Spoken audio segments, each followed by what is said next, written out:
आज के इस वीडियो में मैं लेकर आई हूँ एमए फर्स्ट सेमेस्टर का फर्स्ट पेपर जो कि भू आकृति विज्ञान है। और इसे हमने बहुत ही महत्वपूर्ण प्रश्न को लिया है। अगर आप ज्योग्राफी के स्टूडेंट हैं तो आपको ये प्रश्न जरूर आपको एग्जाम में देखने को मिलेंगे जब आप पेपर देने जाओगे, और हर जगह आपको मिलेंगे क्योंकि ज्योग्राफी का भी स्टूडेंट है तो पर्वत पठार ये सब के बारे में होता है। लेकिन इसमें सबसे महत्वपूर्ण जो एक प्रश्न होता है प्लेट विवर्तन, है ना।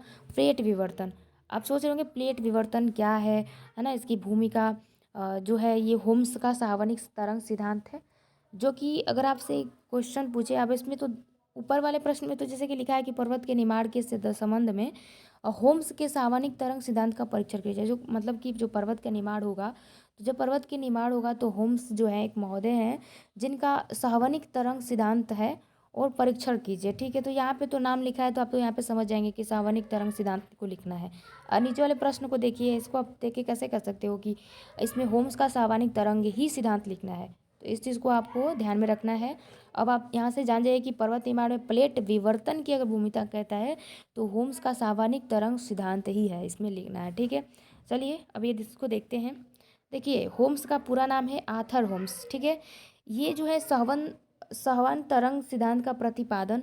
अब ये जो प्रतिपादन है, सिद्धांत है, कोई भी सिद्धांत होता है उसका प्रतिपादन है ना किस वर्ष में किया है, तो ये जो है आर्थर होम्स ने 1928 में 29 की स्थलाकृतियों के उत्पत्ति की समस्या के निराकरण के लिए किया। मतलब 1928 से 29 ईस्वी में इन्होंने जो भी स्थलाकृति हैं वो उत्पत्ति जब होती हैं तो उसमें समस्याएं होती हैं, तो उसको जो समस्या के निराकरण करने के लिए, दूर करने के लिए इस सिद्धांत का इन्होंने प्रतिपादन किया। ठीक है, देखिए ध्यान से कहानी की तरह सुनते जाइए, आपको एकदम अच्छे से याद हो जाएंगे। ठीक है, देखिए इन्होंने पृथ्वी की जो आंतरिक संरचना है इनके द्वारा वो दो मंडलों में विभक्त किया, मतलब बांटा। ऊपरी मंडल को क्रस्ट या पपड़ी, और जो निचली मंडल, दो ही भाग में इन्होंने बांटा, तो ऊपरी मंडल को क्रस्ट या पपड़ी कहते हैं और निचली मंडल को अध अस्तर का नाम दिया। कौन? होम्स महोदय ने। ठीक है, ये कास्ट की संरचना सियाल तथा अध अस्तर की रचना सीमा से हुई है। सियाल जो है महासागरों के नीचे नहीं पाया जाता। संवहनीय तरंगों की उत्पत्ति चट्टानों में स्थित रेडियो सक्रिय पदार्थों पर क्या है? आधारित होती हैं। यद्यपि पृथ्वी के आंतरिक भाग में रेडियो सक्रिय पदार्थ कम होते हैं, लेकिन उनसे ताप उत्पन्न होता रहता है, जिस कारण तापक्रम अत्यधिक हो जाता है। ठीक, क्या हो जाता है? अत्यधिक हो जाता है। देखिए पहले ध्यान से पढ़ते हैं, ठीक है, फिर समझेंगे।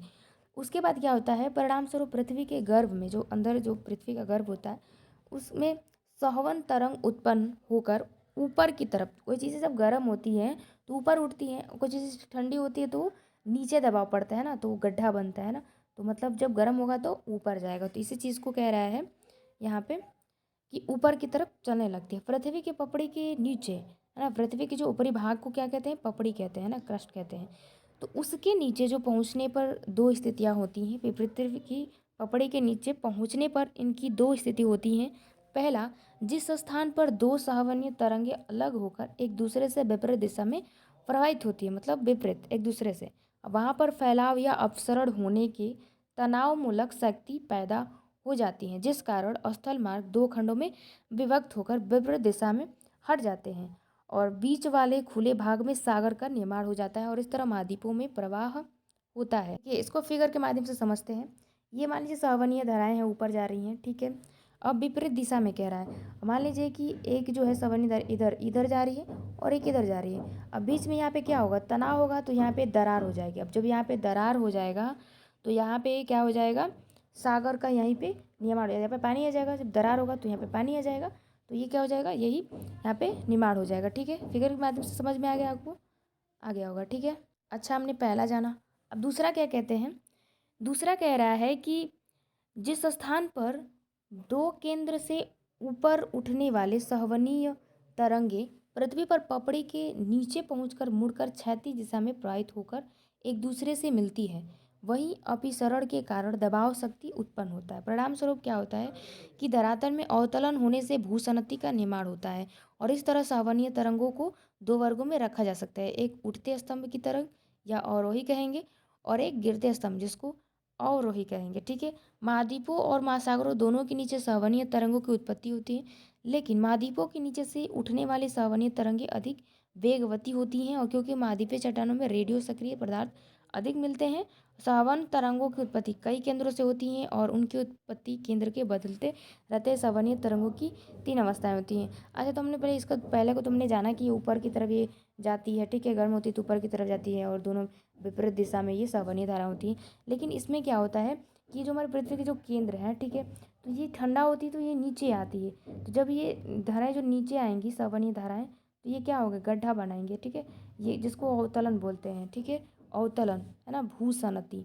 तो यहीं पे क्या होता है, भूसनति का निर्माण होता है।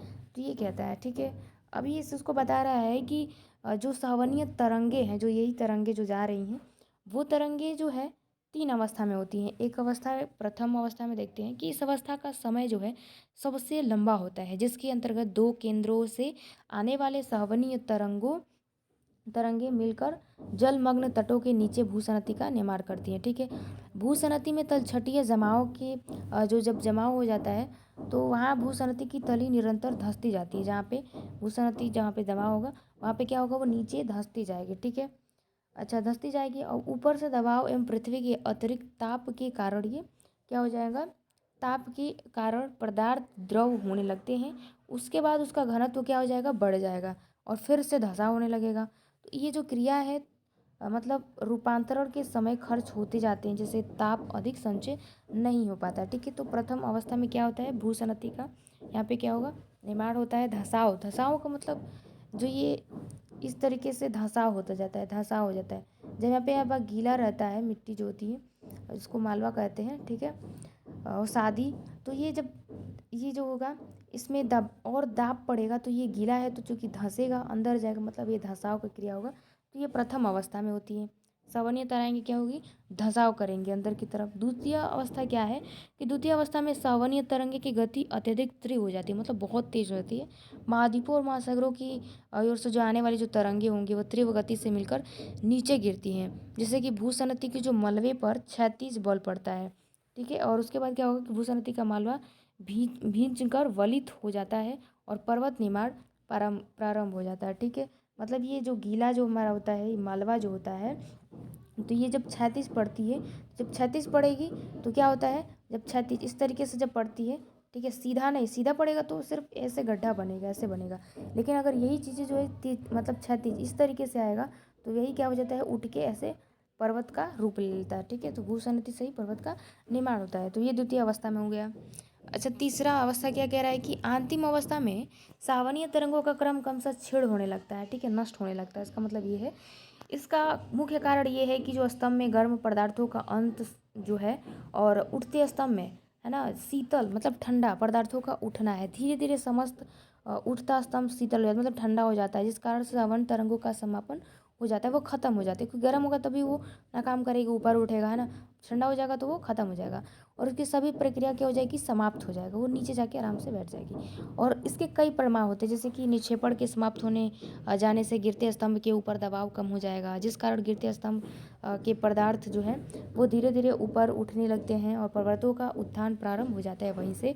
और दबाव कम हो जाने के से जो है भारी पदार्थों से जो नीचे हो जाता है वो क्या हो जाता है, नीचे दब जाता है और ऊपर उठने लगता है।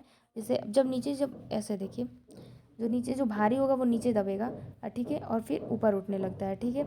इसी चीज़ को कह रहा है, इससे पर्वत पुनः उत्थान होता है, फिर से पुनः मतलब पर्वत का निर्माण होगा। और इस प्रकार से जो सिद्धांत के आधार पर्वत निर्माण भली भांति स्पष्ट कर होंगे कि आप जान गए होंगे कि पर्वत का इसी तरह से निर्माण होता है, ठीक है। कोई चीज़ गीला है और उस पर अगर दबाव डालेंगे तो क्या होगा, कुछ तो अंदर चले जाएंगे और कुछ ऐसे ऊपर आ जाएंगे, ठीक है। और ये जितनी बार हम ये क्रिया करेंगे, मतलब जितनी बार दबाव पड़ेगा उतनी बार कुछ भाग नीचे चले जाएंगे और कुछ ऊपर उठ जाएंगे, ठीक है। तो इस तरीके से आपको क्लियर हो गया कि पर्वत का निर्माण कैसे हो सकता है, कैसे होता है, ठीक है। अब देखिए, एक महोदय हैं ग्रीक्स महोदय, ये अपने प्रयोगों के आधार पर होम्स के सहवनीय जो तरंग जिन्होंने बताया सहवनीय तरंग सिद्धांत, कौन, होम्स महोदय, तो उसमें इनका महोदय का कहना है कि जो पर्वत निर्माण की सत्यता को प्रमाणित किया गया है।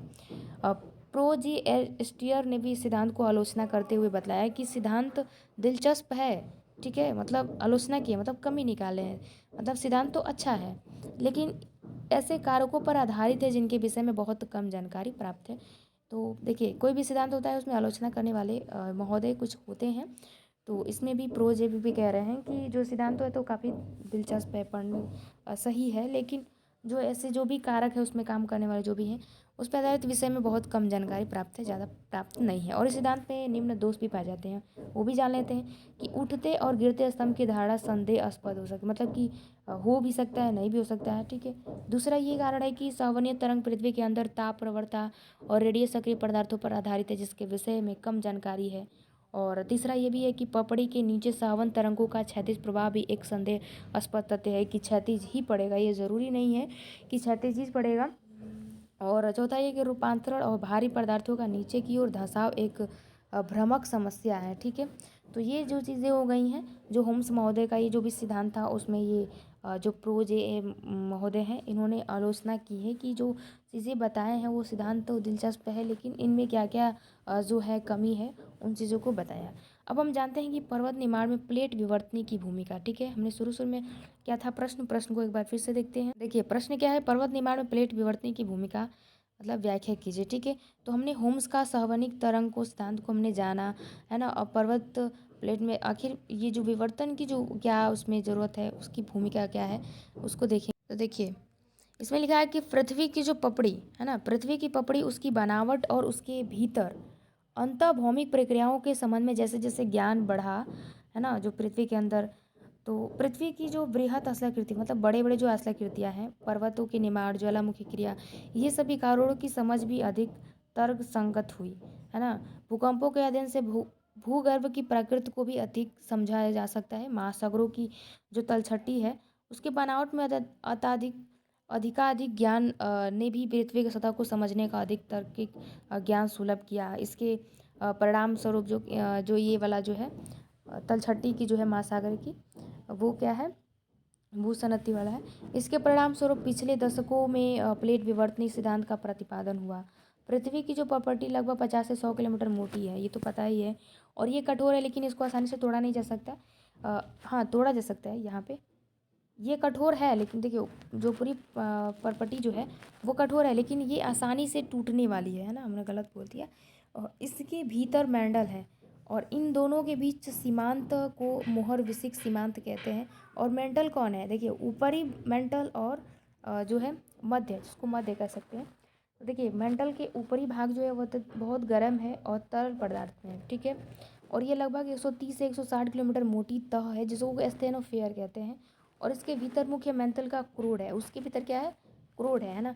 क्रूड का ऊपरी भाग संभवतः पुनः तरल है।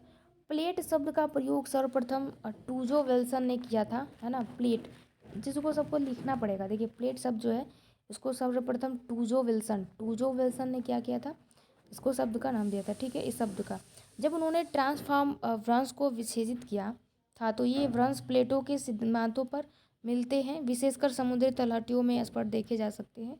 और ये ढंग जिसके कारण प्रॉपर्टी का स्थानांतरण होता है, ऐसा वैज्ञानिक मानते हैं। पृथ्वी की जो प्रॉपर्टी एक सामुचिक इकाई नहीं है, बल्कि वह कई स्थानों पर टूटी हुई है, और इस तरह से इसके कई हिस्से में प्लेट का नाम दिया गया है। प्रमुख प्लेट इस तरीके से देखिए, प्लेटों का क्या क्या नाम है, उन प्लेटों का कुल प्लेटें जो हैं कितनी हैं, 10 है ना। छोटी प्लेटें हैं यूरेशिया, सोमाली, अफ्रीकी, उत्तरी अमेरिका, दक्षिण अमेरिका, है ना, प्रशांत सागरीय, उसके बाद है ऑस्ट्रियन, उसके बाद है नाजकोई, अंटार्कटिका, अन्य छोटी प्लेटें हैं। ठीक है। तो ये सभी प्लेटों का नाम है, तो इसको आपको लिखना है, उसमें एग्जाम में अरे क्वेश्चन आता है। तो भारतीय Turkic, Aegean, Adriatic, Caribbean, Caucasus, Bismarck, Fiji, Philippine, ये सभी जो है 9 विचार के अनुसार प्रमुख 6 प्लेट, मतलब इतने लोग जो हैं ये इन लोगों के अनुसार कितनी प्लेटें हैं, 6 प्लेटें हैं, और वहाँ पे कितनी थी, 10 प्लेटें। ठीक। और यूरेशियन, इंडियन, फास्फिक, अमेरिकन, पूर्वी फास्फिक, यूरेशियन, अफ्रीकी। ध्यान देने की बात यह है कि इनमें महाद्वीपों और महासागरों के हिस्से सम्मिलित हैं। महाद्वीप और महासागर अलग अलग इकाई नहीं है, अतः प्लेटों लगभग 100 से 150 किलोमीटर मोटाई की हैं, और इनके बीच की या सीमांतों पर कोई बड़ा या विशाल क्षेत्र या दरार नहीं है। इस तरह सभी प्लेटों के बीच आपसी हस्तांतरण होते रहते हैं। ठीक है। तो उम्मीद करते हैं ये प्रश्न आपको समझ में आया होगा। चलिए मिलते हैं नेक्स्ट वीडियो में इसी तरह के वीडियो लेकर, तब तक के लिए जय हिंद।